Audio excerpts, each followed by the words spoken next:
ای بابا، چرا سرعت گوشیم انقدر اومده پایین؟ چقدر هنگ میکنه. این تبلیغات هم که دیگه کلافم کردن.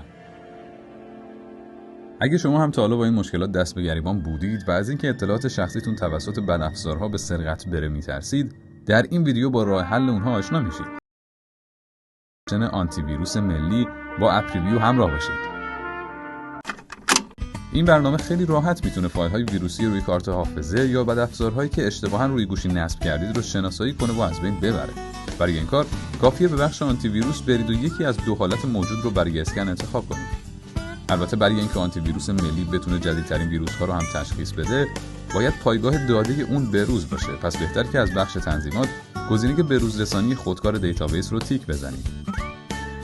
بد نیست بدونید که آنتی ویروس ملی فقط کار ویروسیابی رو انجام نمیده و بخش‌های دیگه‌ای هم داره، مثل مدیریت برنامه‌ها با امکان اجرا، حذف یا اشتراک گذاری لینک دانلود، نمایش فعالیت‌های پشت پرده اپلیکیشن‌ها و مقدار حافظه اشغال شده توسط اونها، لیست مجوزهای دسترسی در همه برنامه‌ها و یه مرورگر امن برای وبگردی‌های کم هزینه و حفاظت شده.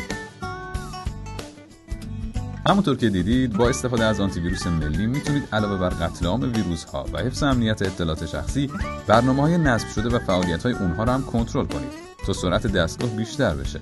همچنین به کمک مرورگر هوشمند این اپلیکیشن میتونید از نمایش تعداد زیاد عکس در وبسایت‌ها جلوگیری و در هزینه اینترنت صرفه‌جویی کنید.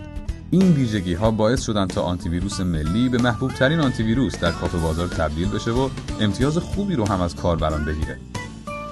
پس بهتره شما هم این برنامه رو دانلود و نصب کنید تا خیالتون از بابت امنیت و سرعت گوشی راحت باشه. نظرات و پیشنهادات سازنده یادتون نره.